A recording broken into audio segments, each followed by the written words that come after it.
Okay, so come this way. So first of all, I'm always talking about plant relationships. I'm always talking about making friends. But look, we came to this spot in the National Forest in New York, and look who's here. Come check this out. We got red clover. Got red clover chilling.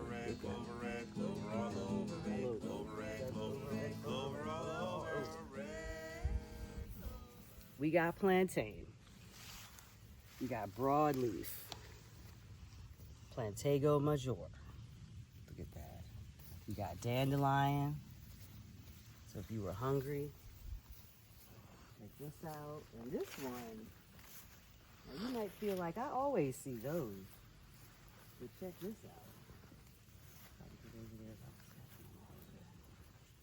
So look at this. We got yarrow. We got yarrow. Look at that. And she's doing a great job of spreading all around. Look, check this out. Down here. Look. See, there she is. There she is. She's spreading all around. Yeah, so when we come back next year, this is going to be full of yarrow. So, I didn't get a chance to harvest plantain before we left, but I'm about to make an oil and a tincture right now. Make sure I'm not displacing too many creatures. So what's the effective way to harvest them? Well, if you've got long enough fingernails, because you don't want to just tear and rip, you know. But if you've got long enough fingernails like that, you can just pinch it. See, look there. Hold it with one hand and pinch it like that at the stem. And I'm going to do that for a bunch of these. My pick here. They're so beautiful.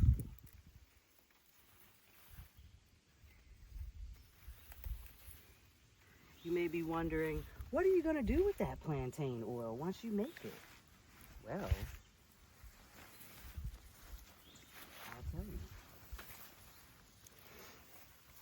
Plantain is amazing for healing skin wounds, itchy, rashy, bites, stings.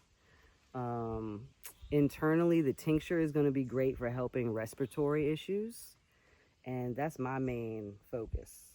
Also, the tincture can be put in a spray bottle and sprayed on, so it's great travel companion, easy to travel with if you happen to not be able to find it fresh like this. Because you could also just chew it up. A couple of times when I've had toothaches, you chew it up and put it right in there, right over the tooth. Takes that pain away. These are some little younger ones. Get some of those in here. Yeah, these are great.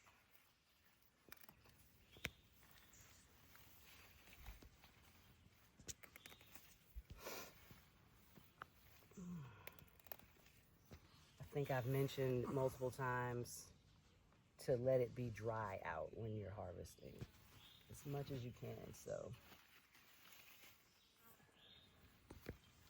you don't get mold, especially when you're making an oil.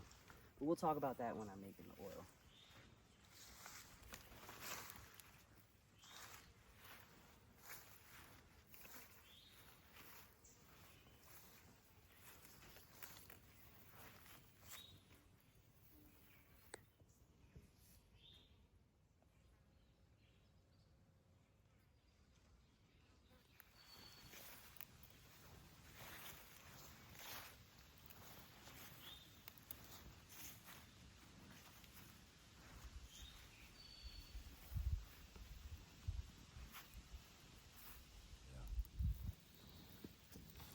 Alright,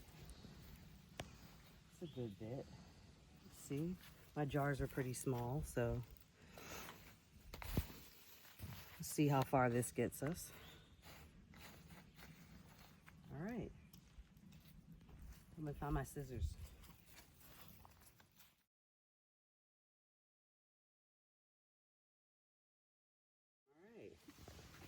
So easiest way when they're nice and big like this, just gonna line them up like that. Move some out of the way here.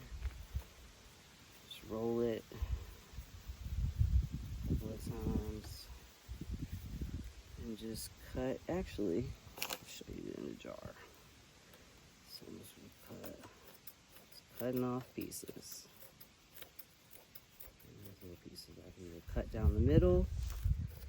So we get even smaller pieces. The idea is you want to get as much surface area on them as possible. Meaning? So you're cutting them into smaller pieces. So see, if you put it, just shove it in here in one big piece, you have this surface and you have this surface. But when you cut them into small pieces, you're getting this surface, this surface, this surface, this surface. Yeah, surface area. Great explanation.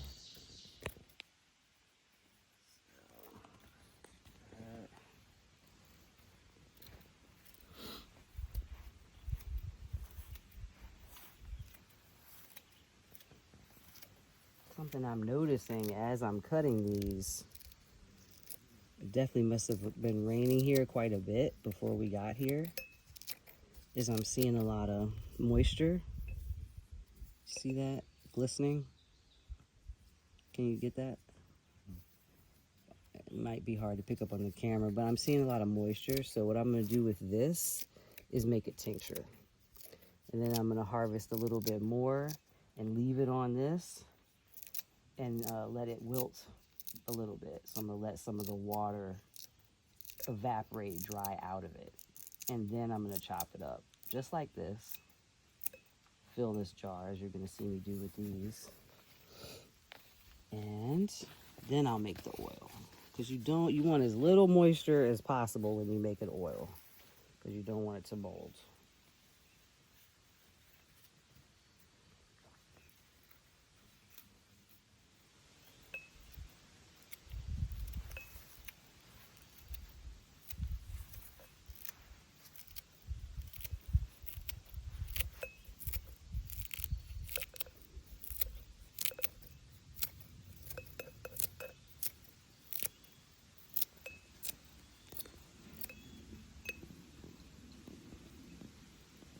Almost.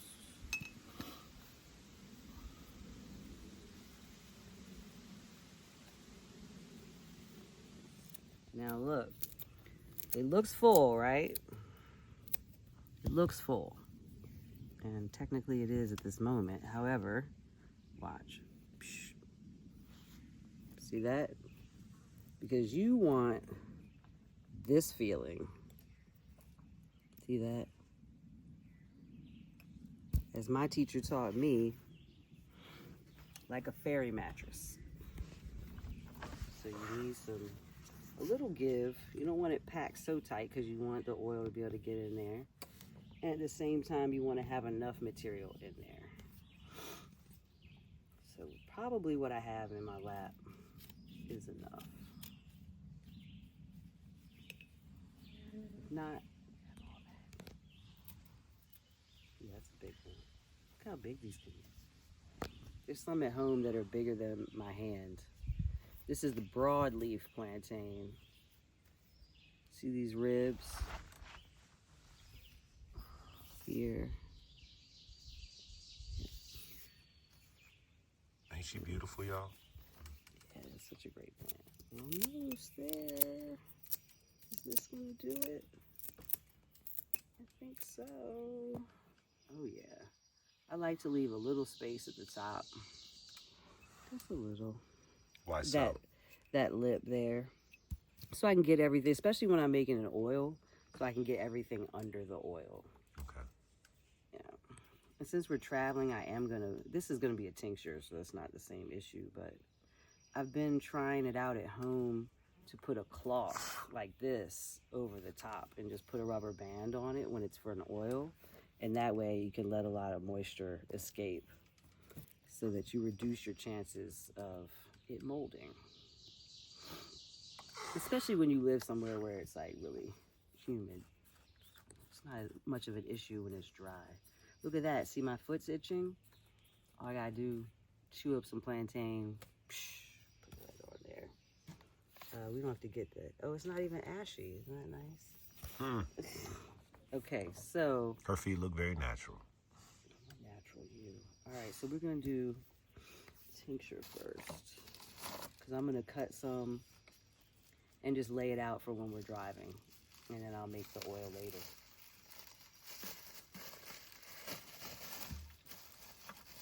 Like I did with the nettle. So what kind of vodka are we using? 100 proof. And Always 100 proof because it's 50% water, 50% alcohol. That's what you want. That's the harmony you're looking for, because anything less, like if it's 80 proof, is going to be more water than alcohol. And it's going to be harder for the osmosis to happen, for it to get through the cell wall of the plant. And if it's more than that, it takes out more of the drug-like constituents. And that's not the medicine we're making. We're making people's medicine. We're making everyday nourishing medicine. Putting that top on, see? Starting to bubble up. So we'll check it later to see if any fairies came and had a drink. And if it drops down a little bit, we'll just top it off a little bit. And I need to label it, but this video will be my label for now because I don't know where the tape is.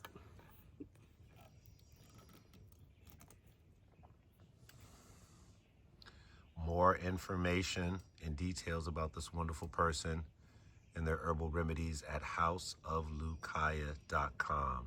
HOUSEOFLUKAYA.com. She's got a ton of information, y'all. That's the nettle from our place. So I had to cut it right before we left. So I put it on this and let it dry out. And then I made the oil while we were on the road. It's looking good. You can kind of see it already changed color. You get that? Yeah. Yeah, but you see the little speckles on the leaves? That's the oil starting to break down the plant cell wall. That's why when you make a salad, it's not really raw if you allow it to sit. The oil is a way of cooking without heat. We'll cook it. Yeah. Mm-hmm. Okay. You got to do that. That's another discussion, but she that's can a give whole you other conversation a lot of information on that, Yeah, because that's what we think we know, we often don't realize we don't know. So it's good to get information from people who have really thought and done the research, like Lucretia. All right. I'm going to go cut some more to let it wilt so I can make some oil with this beautiful plantain. Looks like a jewel with the light coming through the leaves like that. Yeah, big thanks to Plantain. Perfect Plantain. We love you. And thank you so much for watching this video. If you have any further questions or you want to take a one-on-one, some time with me one-on-one to learn more and experience more with the plants, get in touch.